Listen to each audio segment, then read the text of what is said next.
hello, abonne-toi sur la chaîne si tu n'es pas encore abonné. Ici c'est pour te parler d'une très bonne bourse encore qui vient d'être lancée du côté de la Suède. Et pour ceux qui veulent aller étudier de ce côté doivent écouter cette vidéo jusqu'à la fin. Parce qu'il y a plusieurs options et c'est tellement financé pour ceux qui veulent poursuivre des études sans rien payer durant leur formation.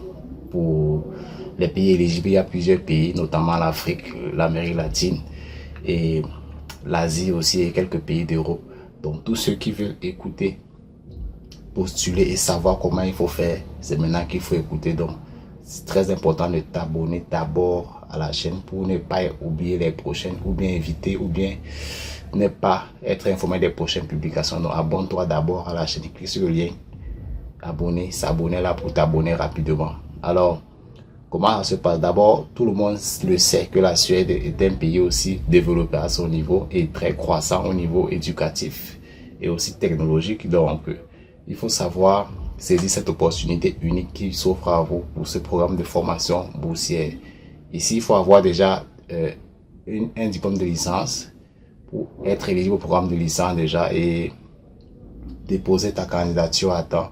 Si on essaie de faire les mêmes procédure ou bien processus de candidature, celle-ci elle est différente. Le processus de candidature, celle-ci elle est différente. C'est une procédure très simple. Ici, il faut justement avoir d'abord ton diplôme de licence, avoir une bonne moyenne. Une bonne moyenne, c'est-à-dire 15 sur 20 ou plus, là c'est valable.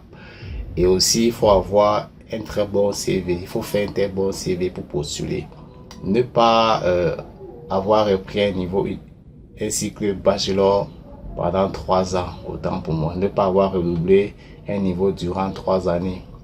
Et savoir écrire une lettre de recommandation et aussi une lettre de motivation. C'est très important. Prouver une expérience de travail. Une expérience de travail et soumettre aussi. Parfois, on peut te demander des tests de langue parce que beaucoup vont demander que les cours vont se faire en quelle langue en Suède. C'est aussi ça le problème qu'on se pose. Il y a deux hypothèses, soit c'est le français, soit c'est l'anglais. Et sachez clairement que l'anglais est une langue où on parle le plus dans le monde. Donc ici déjà, soyez prêts en anglais. Mais pour postuler à la bourse, ce n'est pas conditionné de maîtriser un cours de langue ou une langue que ce soit. Donc ici, il faut juste avoir les diplômes. Il faut avoir l'expérience professionnelle de travail, ce qui prouve que tu connais faire quelque chose ou que tu as eu à faire un stage ou bien tu as participé à une organisation de la société civile. C'est-à-dire une ONG et tu dois prouver avec un document qui date de 3 mois ou bien de 3 ans de travail dans cette ONG-là, dans cette organisation. Peu importe, ou une entreprise qui peut te prendre en charge, qui peut prouver que tu as été stagiaire ou bien tu as été travailleur durant une bonne période. Donc 6 mois, 1 an ou 2 ans ou 3 ans. Ça sera bénéfique pour vous qui veulent faire le programme de master. Ceci pourquoi? Parce qu'on stipule que celui qui a un master doit déjà être au monde du travail, donc doit avoir les expériences professionnelles, doit faire des stages, doit faire des recherches, doit faire des créations, doit être créatif autant pour moi, donc doit être professionnel déjà à s'ouvrir au monde du travail. Donc on veut déjà ici, c'est une pièce très importante, document très important, justificatif lié à l'expérience professionnelle, c'est très important. Donc notre plan c'est le CV. Le CV doit contenir tout ton parcours scolaire et tes expériences de vie et tes expériences professionnelles, tes expériences aussi expérimentales au niveau de l'école, les postes occupés par exemple, et aussi ce que tu fais actuellement, si tu es inscrit ou tu n'es pas inscrit dans une université, c'est bien de le dire dans le CV. Vous devez tout faire cela et déposer à temps parce que la bourse, c'est pour être éligible au programme, au programme de l'année qui suit en cours. Donc c'est maintenant et tu vas déposer à temps pour être retenu. Et aussi pour être retenu, il faut savoir que l'âge va jouer pour le master, c'est moins de 30 ans. Pour rédiger et il faut moins de 30 ans. Si tu as un diplôme de licence, tu peux postuler. Pour ceux qui veulent faire le cycle bachelor, c'est possible de postuler et attendre aussi, voir l'année académique en cours ou sur en cours pour pouvoir être éligible, c'est tout. C'est aussi bénéfique pour ce programme. Pour ceux qui veulent après le master poursuivre pour le doctorat, recherche ou bien post-doctoral, c'est important aussi de postuler maintenant. Donc, Pour résumer clairement ce qu'il faut faire, vous soumettre vos les documents à temps parce qu'elle est ouverte jusqu'en 2025. C'est la date pour clôturer, autant pour moi. Et vous devez cliquer sur le lien à la barre de description. C'est pour ça que vous demandez de suivre cette vidéo jusqu'à la fin, à la barre de description.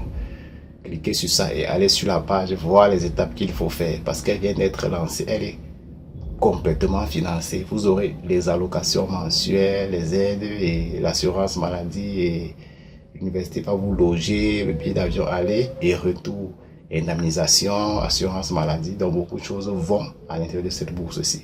Donc elle est une bourse, comme on dit parfois, totale et complète. Donc que tu sois de n'importe quelle filière, que tu aies fait n'importe quelle filière à l'université, tu peux toujours postuler parce qu'elle peut te permettre de faire une reconversion professionnelle. Si tu as une licence peut-être en informatique, je prends un exemple simple en informatique et que la bourse présente certaines autres filières, peut-être médecine, mécanisme et administration des affaires, des entreprises, tout, tu peux postuler, il n'y a pas de souci. Il n'y a pas pour dire que la licence sera rejetée, telle filière sera rejetée, non.